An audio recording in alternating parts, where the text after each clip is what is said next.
Marijke Kramer is initiatiefnemer van het centrum. Zelfs had ze borstkanker gehad. Een Mannelien is ze genezen verklaren. Maar in de tijd van haar ziekte ging ze in haar doelmalige woonplek Utrecht vaak naar zijn centrum ta. Voor haar een grote stiepe.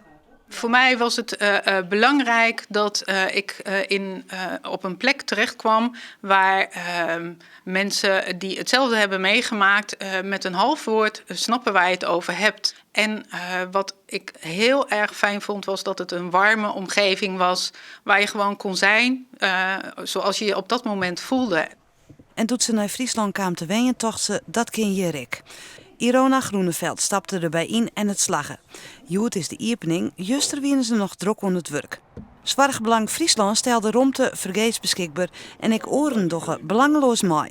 Ja, en we hebben bijvoorbeeld zomaar een bank geschonken gekregen om hier de boel wat in te richten. We zijn in gesprek met iemand die ons misschien van koffie en thee gaat voorzien, een jaar lang. Dus iedereen waarmee we in contact komen, proberen we ook wel een beetje op aan te sturen, want we hebben op dit moment nog geen cent te makken. Mensen kunnen komen voor een praatje, maar ik hoorde zaken. Liek als een kookworkshop en nog volle meer.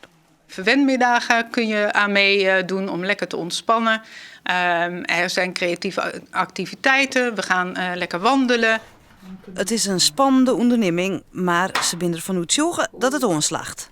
We beginnen nu in Heerenveen op vrijdag. Nou, het zou natuurlijk geweldig zijn als we over 3/4 jaar ook in Dokkum op zo'n manier op de woensdag ergens een ruimtes kunnen gebruiken. Deze BM is bedoeld om ideeën en gedachten op te zetten voor de mensen die er komen.